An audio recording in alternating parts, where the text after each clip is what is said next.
Good morning, everybody, and welcome to the 12th debate in the Border Focal Point Network debate series.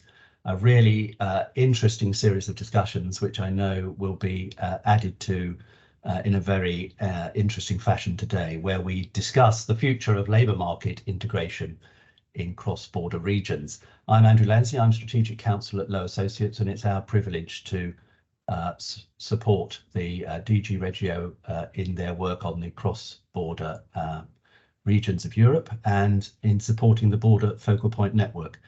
This discussion today, we've got an excellent panel, will give us an opportunity to see how we can bring labour markets closer together, cooperation across borders. And we're going to explore it both from the point of view of workers and employers. It is, of course, linked today to the impact of COVID fencing on cross-border labour markets. We've seen, of course, how COVID-19 was an event that exacerbated pre-existing barriers, which after COVID, the processes that were introduced during COVID need to be examined to see actually not only are there some continuing obstacles that we need to deal with, but also are there opportunities for cross-border working, not least remote working and digital working that can be exploited. So the question is, what are the mechanisms we can use to deal with the challenges following COVID for cross-border working and some of the negative consequences, but also perhaps looked to some of the positive opportunities. What we're going to look for is solutions to enable cross-border labour markets to serve the interests of their communities, of their employers and of their workers. In order to commence our discussion, I'm absolutely delighted that we have Olivier Baudelet from DG REGIO with us and to give us an opportunity to introduce the discussions. Just before I come to Olivier, we were going to have two polls in our debate today.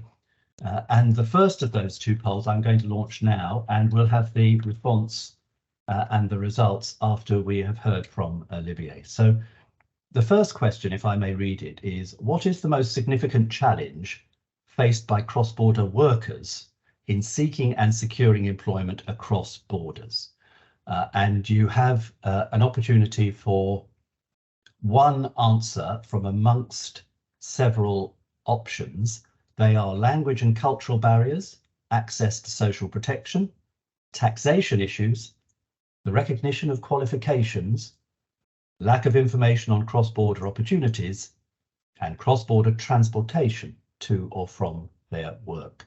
One of those choices, please, in the next few moments. And while you're on that question, we have the excellent opportunity to hear from Olivier Baudelet. Olivier, may I hand the floor to you, please? Yeah, thank you very much, and good morning to everybody. What I'll try to do in this small introduction is to give you a little bit our views from the point of view of the Commission regarding the better integration of the cross-border labour markets. And in short, we see three main benefits of having them better integrated. The first one is obviously that it can lead to less unemployment because it can reduce the unemployment from the regions where the workers come from, which is good for the people, of course, because it means that they find a job, and it's good also for the taxpayers of these countries because it means that they have to pay less for their unemployment benefits. So that's the first benefit. The second one is that it brings more prosperity. Indeed, it increases the prosperity in the regions where the people go, as the enterprises in these regions can benefit from their work, and otherwise they would be probably short of labor force. So second benefit, it increases prosperity. And the third benefit, which is from the point of view of spatial planning, it brings more cohesion because it enables the people to stay in their region as they come back home after work.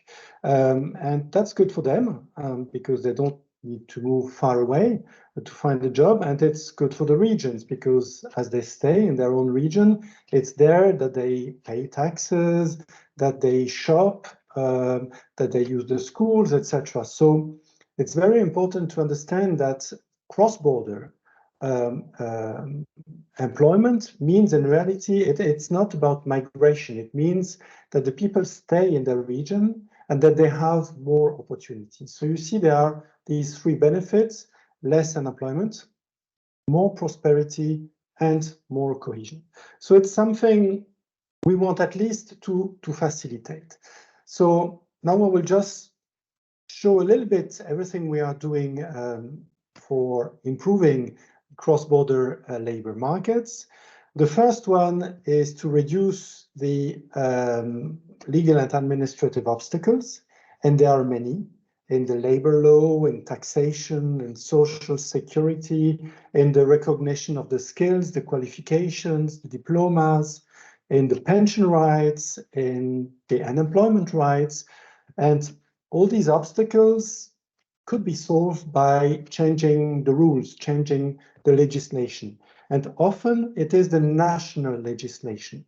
So there isn't a lot we can do at EU level, but what we can do is at least analyze the obstacles and try to propose some solutions. And this is why we have an initiative called B Solutions, where experts go in border regions, analyze the problems and propose solutions. And then hopefully the member states, if it's in their responsibility, they change the rules so that it's facilitated for the workers and for the enterprises. That's the first thing we do.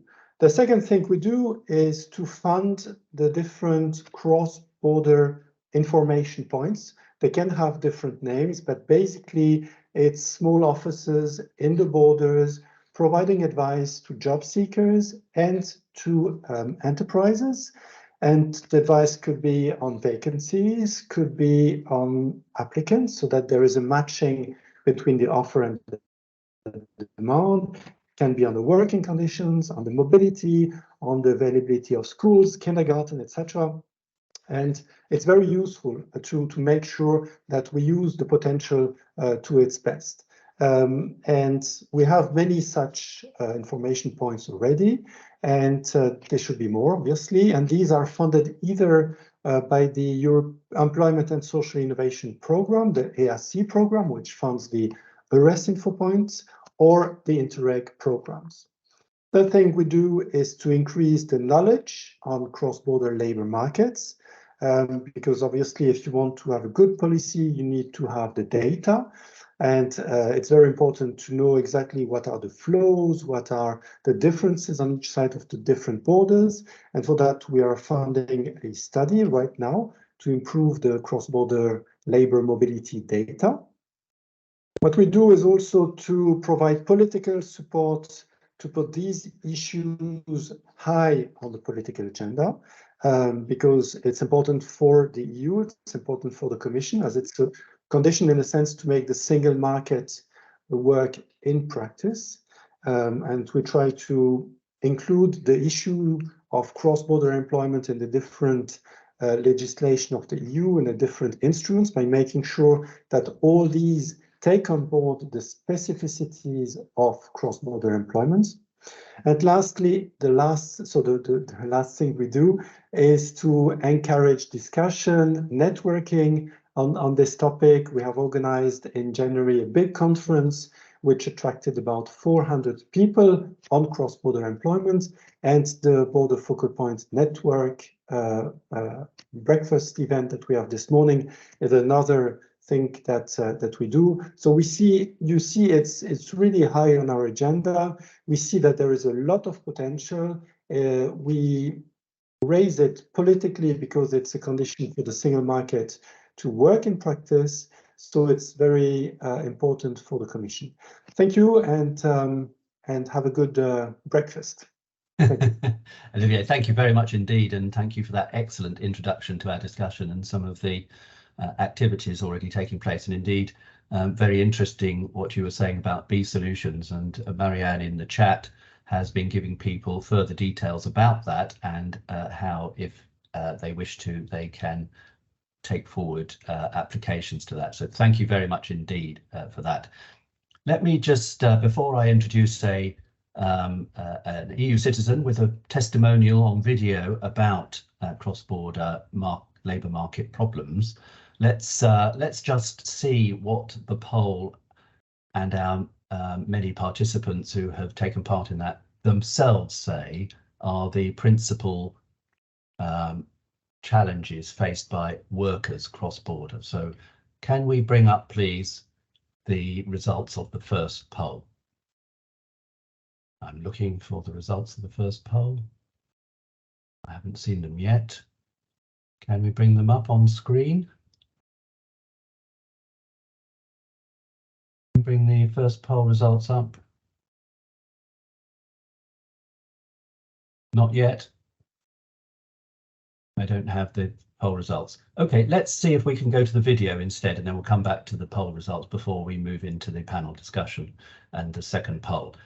Do we have the video which is to tell us about Nina Butgin, a citizen living on the German-Dutch border region who wanted to take a part-time job in the Netherlands while living in Germany. Let's hear from Nina.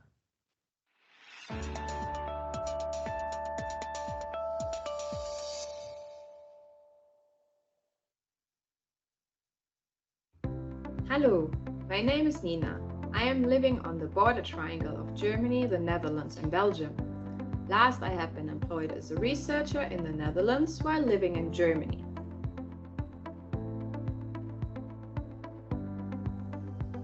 Having worked in one country and lived in another, the rules on the social security coordination have provided considerable challenges. Currently, I'm seeking work while expecting my second child. A temporary job opportunity reached me a few weeks ago, potentially starting immediately, working a few hours per week in the Netherlands. Yet we first needed certainty about where I would pay social security contributions. It took 6 weeks to receive an official assessment with a full answer. This administrative journey led me via the Agentur für Arbeit, the German unemployment agency, who declared themselves not competent to answer this question. On to the Minijobzentrale, which is the central German collecting and reporting agency for all marginal part-time jobs, the minijobs in Germany, which provided conflicting information that the social security obligation could lie on either side of the border. Finally, receiving some first clarity from the Sociale Verzekeringsbank, the SVB, as the organization responsible for implementing the Dutch national insurance schemes. It became clear that the Deutsche Verbindungsstelle Krankenversicherung Ausland, the DVKA, it's the German Liaison Office for Health Insurance Abroad, was the one responsible for a case-by-case assessment in these situations. In my case, however, Dutch law applied, because my previous work was not located in Germany, but in the Netherlands. Last week, I could finally meet up with a potential Dutch employer. He would have hired me from the spot if I had been living on the Dutch side. But having the Dutch social security legislation applicable while retaining my German benefit made it prohibitively financially unattractive for me to take up this job. It would just leave me a couple of €100 per month. In the end, I was then left with typical challenges of a cross-border situation. For one, the hassle of finding the right authority, competent in giving a concrete answer, and a missed employment opportunity due to the inhibitive costs of its cross-border element. So my wish would be that the European social security rules be updated and made more fitting for the labor market of the 21st century.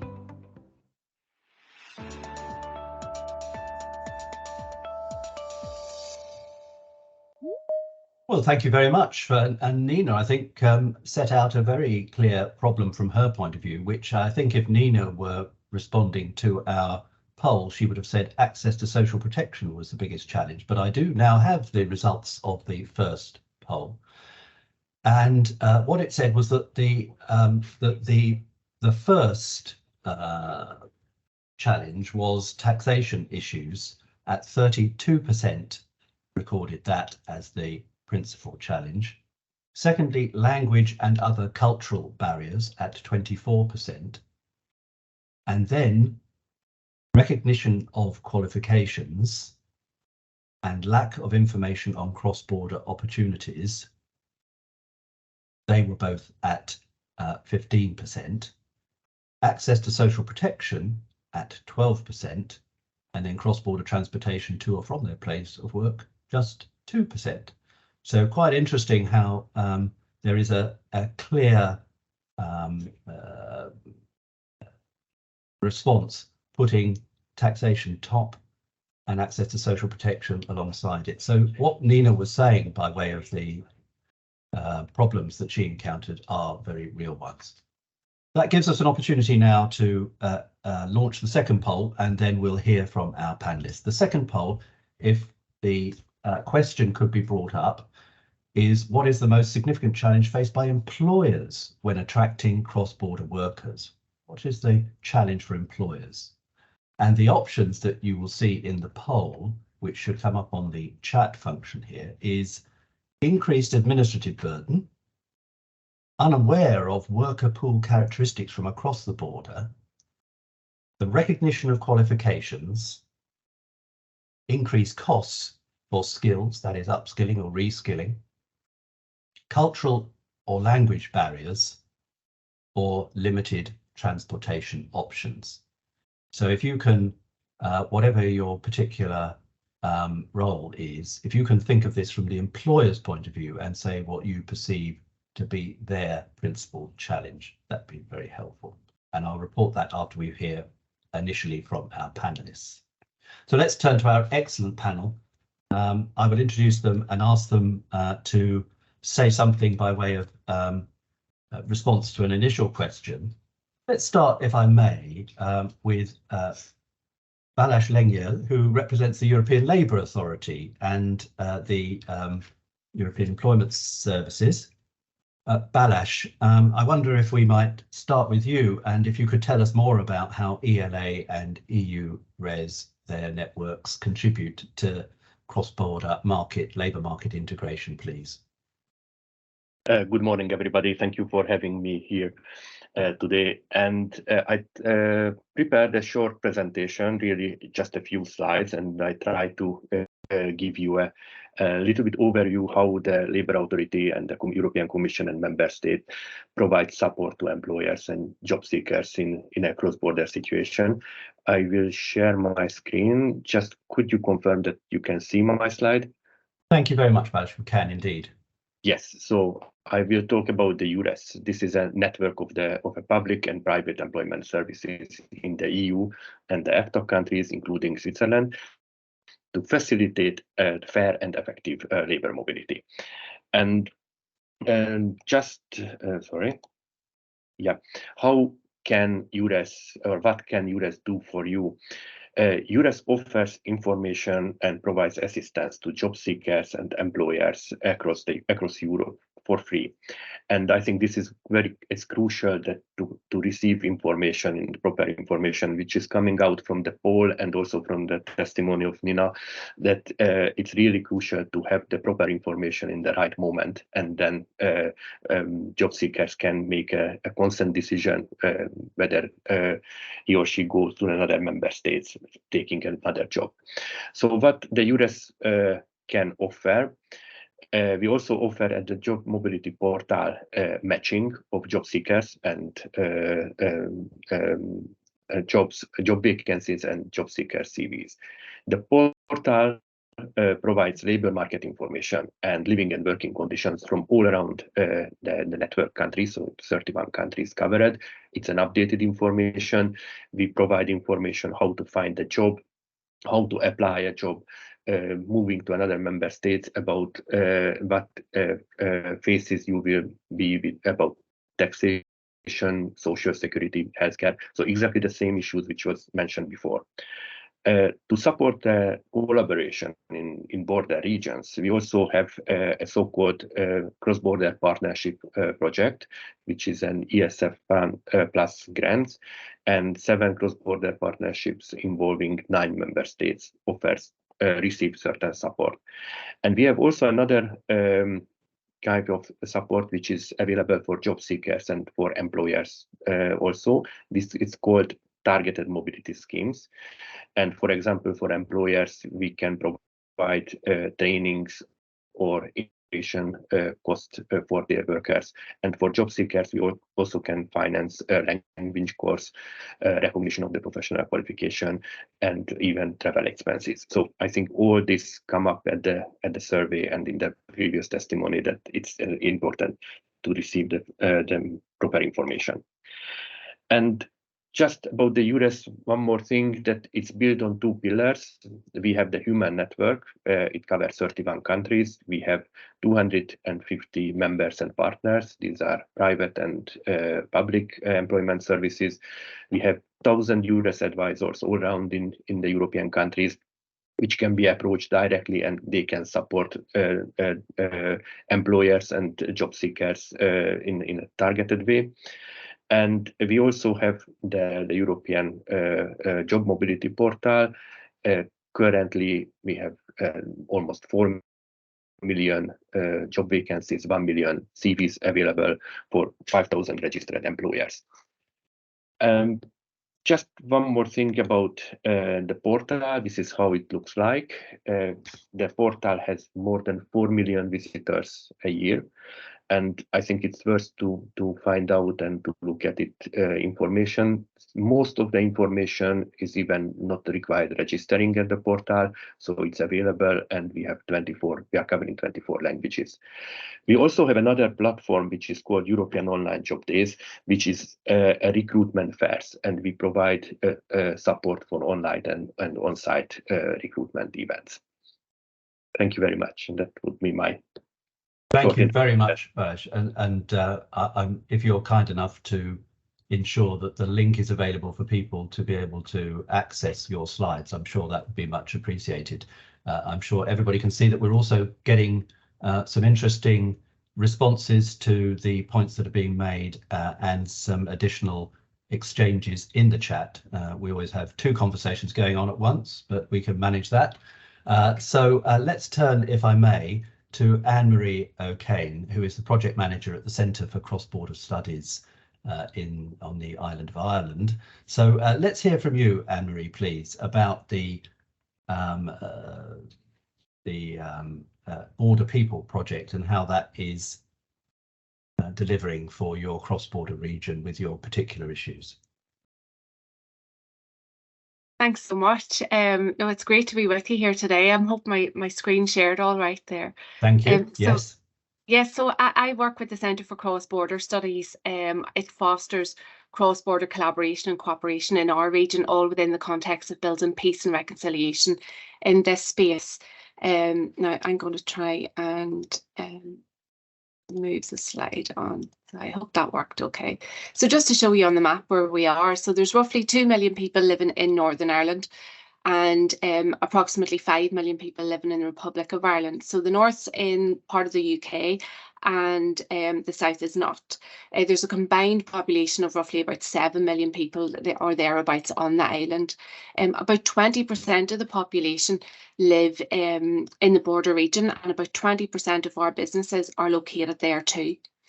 The border, it's marked in red there on the map, and I've circled some of the large towns. It's a very open border. It is, people will cross it without giving it a moment's thought. They'll see a job opportunity and they'll quickly take it across the border without sometimes giving it enough thought from time to time about the complications that can bring. The commuter train, for example, I know the transport options in the poll, the commuter train that links the 2 capitals from Belfast and Dublin, it's packed full of cross-border cross-border commuters every day, but the public transport wouldn't be so good in the more rural border areas, so that probably isn't an option for many of our commuters. So we can probably note that as an obstacle to cross-border mobility. There's loads of other obstacles, all very common in other places, but without a doubt it would be cross-border employment that really is the catalyst, the spark that that sets off all of the cross-border questions that people come to our project with. But finding the answers to many of the questions has become more complex because the Northern Ireland, as part of the UK, is no longer a member state of the EU. However, Northern Ireland is still within the EU single market for goods, so that free movement of goods continues across the border. So we still have that business transaction. However, the EU rights to free movement of people, the right to take up employment across the border, the citizens' rights that come with EU membership, either that's been removed from Northern Ireland or it's at risk. So what that might mean in reality then would be that workers' rights could potentially, in Northern Ireland, could potentially fall behind any EU advancements that might take place in the EU that would take automatic effect then on the southern side of the border as the Republic of Ireland remains an EU member state. Now, citizens' rights for us at the moment they're scattered among. I'll just share another slide. They're scattered amongst the withdrawal agreement or the common travel area or the trade and cooperation agreement. So we're looking in different places for the answers to many of the questions.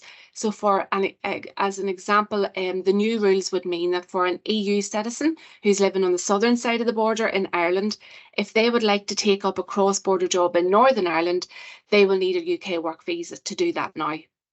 In contrast, British and Irish citizens living here, they have automatic rights and entitlements to employment in the other jurisdiction. So citizens' rights are really diverging on the islands, and it's causing an awful lot of confusion. So we have a lot to figure out. But life goes on and workers take up job opportunities and trends change. So it's already been mentioned there about the flexible working patterns, working from home, all of that settling in here as a new norm. And on our Border People website, we have a recording of a recent policy seminar and a briefing paper that explores all of the complications that result from cross-border remote working. And it's a real priority area for our project at the minute. It's definitely creating obstacles to mobility, and it's going to require creative, good thinking and a lot of political goodwill, to develop a local solution. Now, in both of the jurisdictions, North and South, there are really excellent long established citizens information networks, but they tend to have a very single jurisdiction focus. So as a result, in our project in Border People, we would work in partnership with those organisations, so the cross-border information's embedded into those mainstream information providers. And in previous years, especially when we had EU inter-reg funding, our project delivered lots of in-person training, and that networking was really important. And the locations, numerous locations across the border, north and south, and there was lots of demand within the networks. We don't have funding for that at the minute, so we have to figure that bit out. But in the meantime, we continue online. In February 2020, we established an online group to build the capacity of advisors in those mainstream organisations. And 3 years later, they're still meeting via Zoom every month. And in between meetings, they share information on an online platform. They've built really strong cross-border relationships and high levels of trust. We see case referrals going back and forward between the members. So between the jurisdictions, it's a great example of a cross-border partnership approach in action that's all based on the real lived experiences of citizens living in a border region. And then through that group, we in the project are really enhancing the capacity of the established networks then to deal with cross-border inquiries. So all of the information we gather up for our website through engagement with the public, with the partnership of the advice networks, that gives us a really thorough understanding of the obstacles in our place and what's happening.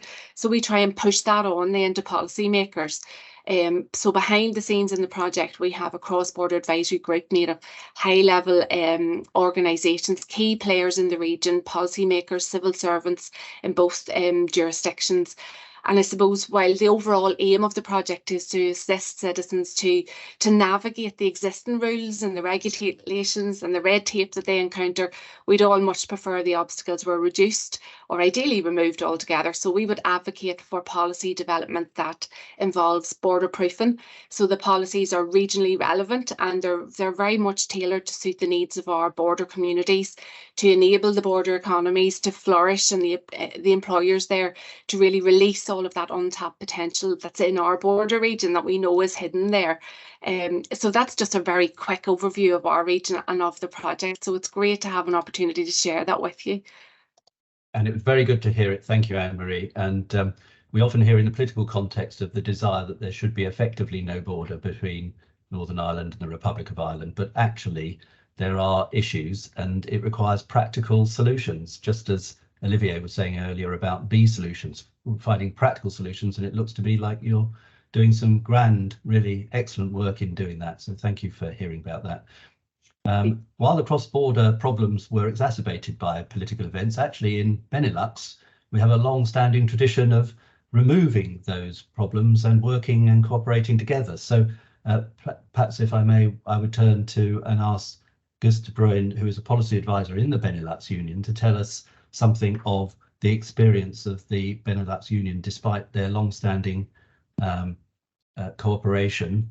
No doubt there are still issues that have to be managed. Guus, could we please hear from you about the Benelux Union? Hello, thank you very much, Andrew. Good morning to everybody.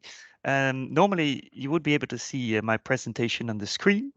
Indeed, Guus de Bruijn, policy advisor at the Benelux Union. Benelux, of course, standing for Belgium, Netherlands, and Luxembourg. We are an international organization based in Brussels. Just very briefly on the history, the Benelux Corporation is a rather old corporation, actually already back in 1944. The three countries undertook a first step to come and work closer together. They formed a customs union at the time with a common external tariff. And then in 1958, the treaty establishing the Benelux Economic Union was signed. So this cooperation, which started in 1944, was formalized in 58. And then that treaty got an update in 2008. We are now called the Benelux Union, as you can see. We dropped the word economic in our title because nowadays we focus on much more than the economic aspect only, and cross-border workers being one of them. And that is because within the Benelux area, actually more than 1/3 of the total EU cross-border workers live, and that makes this, of course, a very important topic for us. We are then also a major shareholder in the debate, and we believe that border regions are missing opportunities by not using the potential of the other half of the circle. And the other half of the circle, I then, of course, mean the land at the other side of the border, so to say. So to stimulate cross-border mobility, a coordinated support provided by the ministries of neighboring countries is indispensable for the local actors in the border regions. I believe there is a strong link between what happens and what needs to be done at the capitals, the national governments, the national ministries, and the regional authorities. And already 10 years ago, in 2014, the Benelux countries, together with North Rhine-Westphalia, published a recommendation, which is a Benelux political declaration, so to say, in which they underlined the importance of this topic, and through which they installed a system of regular consultation between local stakeholders, the social partners, and the executive authorities to come to more coordinated decisions. We believe that most results are achieved if one sits together on a regular basis according to a certain set of rules in an institutionalized setting, so to say. And nowadays, our policies focus on the following pillars. First of all, information dissemination. We have an information portal online in which one can click and get right away through the information that is most relevant to that very person-specific situation. We publish brochures aimed at cross-border workers. And we have a treaty on the automatic recognition of the levels of diplomas already back in 2015. The 3 Benelux countries recognize between each other the level of the diploma. So in practice, that means that if you obtain a master's degree, for example, at a Dutch university, the level will be automatically equivalent or recognized as equivalent to a master at a Luxembourg university. And this saves time and money for individuals who want to work across the border and perhaps now not longer need to go anymore through a procedure of equivalence. And this collaboration between the Benelux countries was so successful that in 2021, the 3 Baltic states, Estonia, Latvia and Lithuania, joined our treaty. We are going through the final recognition procedure, but now already 6 countries recognized each other's education systems, the level of it, because there is enough mutual trust, so to say, that the level is the same. And I would like to underline here that we can and have the ambition to go beyond the 6 partners of this treaty. The treaty is open for other member states to join. And finally, our work recently focused on the cross-border tailor work, more specifically on the administrative barriers. I think we can welcome some good news there on the recent published opt-in agreement for the teleworking, and one can now telework up to 50% in your country of residence. We organized a conference last year and also more recently with various partners on this news. On this topic. So we are in constant dialogue with other partners in the field too. I would like to stress. Cross-border statistics, very important. Olivier mentioned that too. One needs good statistics in order to come to good policy, and also cross-border public transport is important to us. I know that it ended at the last option in the poll, but for me, and that is also what I try to put here on my final slide, the 3 topics of cross-border workers, education and the recognition of diplomas, and this mobility, they are all interlinked with each other. That's why I put these circles, I made them overlap with each other. And for mobility, maybe I can tell a little bit more about it later, but there is a project called Mobility as a Service, which has as ultimate goal that one can travel across the border throughout the entire region with one application, one simplified fee structure. So at the Benelux, we try to look at these cross-border issues from multiple angles through our working groups. Thank you very much. Thank you very much, and that was a fascinating presentation. Thank you again for that. I wasn't aware at all of the reaching out that the Benelux Union have done to other member states in the ways you describe and addressing some of the issues. Indeed, the recognition of qualifications did feature for a number of our respondents as one of the challenges faced by workers, and clearly you're addressing that very directly. So thank you very much indeed. Let's turn our fourth, last but not least, Professor Lukáš Novotný, who is a professor in the Jan Evangelist O'Kane University.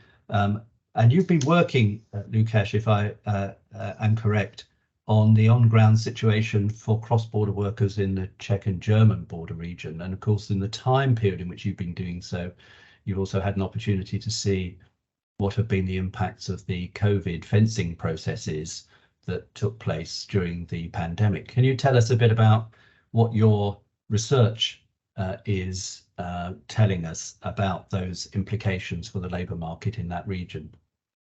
Yes, Andrew, thank you for this word. I hope you see my presentation. Yes, I can see it on screen. Thank you. Okay, thank you very much. So first of all, it should be said that border areas in Central Europe are not so integrated as, for example, in the Benelux region or in other parts of the old European Union. The experience of more than 40 years of communism when borders were closed is in our part of Europe, unfortunately, still present. So we are 40 years behind the old EU in this activity. This should be mentioned because our starting position and also our experiences are different from those in more integrated border regions. So far, cooperation is more in complementary activities such as culture and does not reach the wider population. So it's nearly completely absent in cross-border labor markets.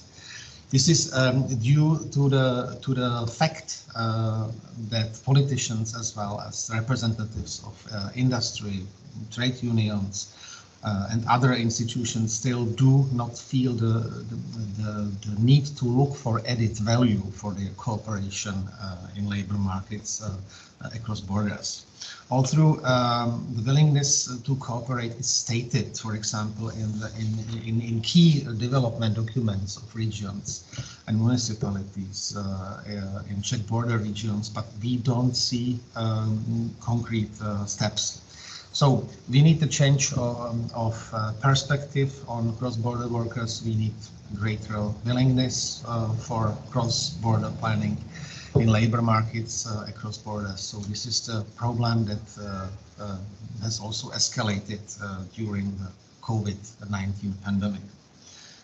We know about 100,000 people who are cross-border workers in Czech-German or Czech-Austrian borderland. Here you can see on this map the research region where I realized my research on cross-border workers.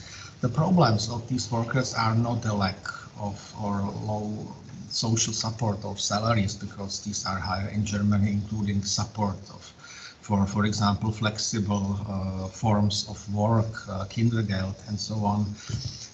Their problem is the, how to say, Czech Republic's lack of interest in the problems of cross-border workers, especially in times of crisis. This is linked to a certain reluctance on the part of central institutions to accept the support, the integration of labor markets in border regions. For a centralized state like the Czech Republic, however, this is really a fundamental problem. When I go now to some results from my research from COVID-19 pandemic time, and also after the pandemic, when I focused on work-life problems of cross-border workers, and I realized some in-depth interviews. So I have first some general results about where I can say that existing governance structures for cross-border cooperation are not ready for crisis. So what we need are resilient structures. In retrospect, it can be also said that the closure of national borders during COVID-19 pandemic was not always motivated by a higher incidence of a pandemic on the other side of the border, but rather was a kind of national Pavlovian reflex.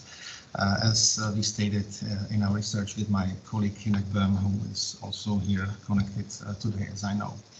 When I go to some more specific results, so the research showed a lack of interest in cross-border workers, so-called panellists. Their legal status and problems on the Czech side, and great interest in the cross-border workers on the German side. About 20% of cross-border workers, according to my research, stopped commuting for work during the pandemic. And the problems were significant, mostly for so-called precarious workers, agency workers, unskilled workers, cleaners, and so on, because they didn't often have support of their employers in Germany. But I think very positive message is that the most of panelists found during the COVID-19 pandemic compromise with their employers. I don't know, maybe things like adjustment of working hours or the so-called Kurzarbeit and so on. So I think this is a very positive message which shows the role of cross-border workers in regional labor market.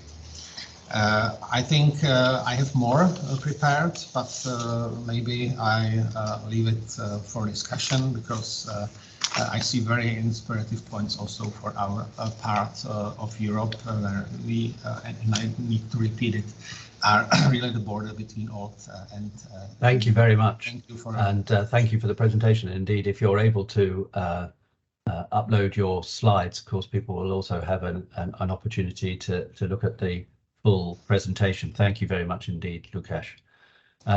Let's get the results of the second poll, and then we'll open it up for a few moments for our broader discussion.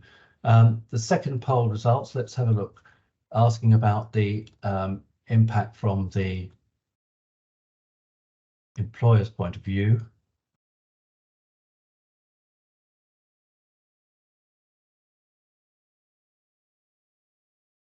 So we have, let's have a look here. So we have, interesting. 61% say the increased administrative burden is the principal challenge.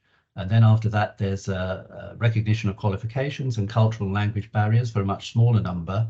And then the least numbers for the costs of reskilling or transport options. So once again, there's a sense that the cross-border transport options are being dealt with and are not too much of a challenge.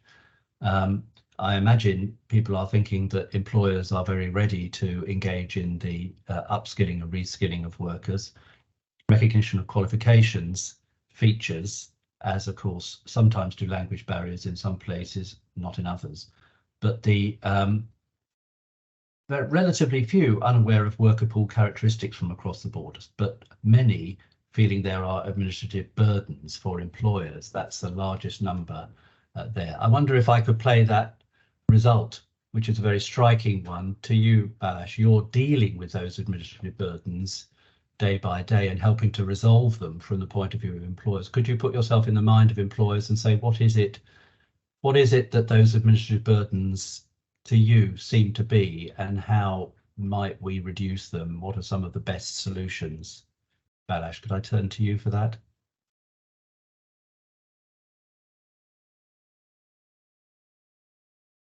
Yes, indeed. Just I started to reply to the questions in the chat, and sorry for that. So, okay. So we can support the employers and the member states when we are doing a certain report on the shortages and the surpluses occupations in the EU. And as we can see that this is a big phenomenon in all the countries, that we almost have the same shortages and the lack of workforce. So we try to encourage the member states to work together in a closer groups and to find out what are the surpluses which can be shared and how they can cooperate further in that regard. Yeah, thank you very much. In the chat, we've got a nice little conversation going there, and there's some really useful references coming up in the chat. But also a question, Guus, to you about Benelux and what is referred to as the Treaty of Automatic Recognition could include more countries. Can you respond to Nikos on those possibilities for broadening the recognition of qualifications? Yes, absolutely. Thank you. As I underlined in my presentation, already from the very start of this treaty, we designed it in such a way to be an open treaty, encouraging other countries to join. We have also in the meantime drafted a list of conditions that countries need to adhere to in order to be able to join. These conditions, they are quite technical. They are really about the level of education, whether you apply the European qualification framework, for example. But we try to keep the process for the joining and the conditions as transparent as possible, for others to know what the exact process will look like when they are willing to join. And I would like to stress that one can always contact the Benelux Secretariat if interested for some more informal talks. That's not a problem. And again, it's nowadays a Benelux Baltics treaty. It's really from the 6 countries, but the Benelux Secretariat, we are what as is called the depository of the treaty, where just the administrative we are dealing with administration, but it's a treaty of 6 countries nowadays, not a Benelux treaty only anymore. Thank you. Very good, thank you. I wonder, Olivier, could I bring you in at this point as one of our panelists? The response in the poll about the difficulties for workers with taxation, and I suspect the administrative burden to employers is often associated with taxation and social security issues. Through your work, not least with the B solutions, are you identifying what the nature of these problems are and some of the solutions that might be brought forward? Well, the nature is basically the fact that the taxation, and it's a bit different, but social security and labor law and pension rights and so on, it's different rules. And because the rules are different, they are defined at the national level, although we are all in the same EU, makes it complicated for an employer, because of course he would need to know what the rules are on the other side of the border. Unless there is a system like the Benelux, which tries to homogenize the things, which we would like to do at the EU level, but which the member states don't really want us to do, because, for example, taxation is not an EU competence. It makes it complicated. So the best we can do is, on the one hand, to raise the issue, to say to the policymakers at EU level, at national level, there is a real problem for many EU citizens, and the problem is going to grow because there will be more and more people working on the other side of the border. Because, as I said, it's an opportunity, and because it's what we want. We want a single market, which means that you are free to work wherever you want. And the problem is ridiculous. The fact that what we saw in the video, the lady had a job opportunity because of the rules, she could not accept it. It's ridiculous, but it's also revolting. Many of us who actually are from one member state but working in another member state, even if it's not only cross-border, we know the difficulties we have on so many things every day that it's revolting, and someone has to do something about it. So in a sense, that one side of the issue, it's a huge problem. It has huge impacts on a number of citizens, and it's totally unfair. But on the other hand, what we saw today with the Benelux, with the EURES, with the cross-border citizens information services, shows that there is also a certain willingness to improve things. And the good news also is that on the borders where there are a lot of cross-border employment, like around the Benelux, around Switzerland, around France, Germany, there a lot of things are indeed happening. So that's already a good news. So the message is a bit to learn from these good experiences so that it can be spread all over the EU on all the borders. In the waiting of a more rational EU-wide solution. Meanwhile, you can fix the things border by border. That's very interesting. Thank you very much. I wonder, just to our panelists, the last question, and then I'll ask Olivier to say any additional words, but I think that was a very That was a very clear statement about some of the difficulties. But Annmarie, I think Nikos was also asking in the question. No, sorry, I beg your pardon. Thanasis was asking about administrative burdens. Of course, that yes, there is still a border effectively between two taxation, two social security systems, etc. How are you dealing with those administrative burdens in your Border People project? Yeah, the issues have been long standing, but they really came into the spotlight when the COVID restrictions hit and everyone was working from home. So lots of the people who had worked from home before, lots of the employers who were allowing their employees to work from home and weren't really aware of the rules, suddenly became much more aware of them. So we've been gathering up evidence in the last number of months in particular. We're pushing out information to raise awareness of the burdens that's being placed on employers, and they are significant. A lot of our businesses here are very small, so there's significant cost to actually running payrolls in two jurisdictions if you have an employee working from home and going into the office a few days per week. There's employment law issues that they have to get their heads around. So we've recently established a group of service providers, of accountants, employment law, social security experts, to try and get our own heads around this and gather the evidence, and we're pushing it out to government. We're about to start a new research project as well. The Irish government in particular are really trying to better understand what the issues are to see if we can find a local solution. But I don't think anything's going to happen very quickly. At the moment, we're in evidence, raising awareness and gathering evidence. We're in that mode. So fingers crossed we'll get a solution, because it is definitely an obstacle to cross-border mobility here. Thank you very much.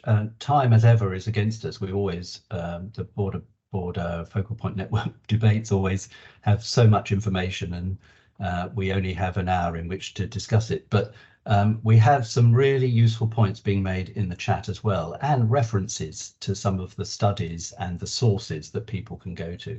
And indeed, some good points being made about how the example that Nina brought forward in her testimonial earlier, the problem she encountered if she were able to access some of the resources that are being described through our presentations and by our participants, those resources would have helped her to have solved those problems. The point is, sometimes, as Balázs was so very well demonstrating, if people can access the resources that he described, both employers and workers, then actually it can reduce the burdens and the bureaucracy quite a bit.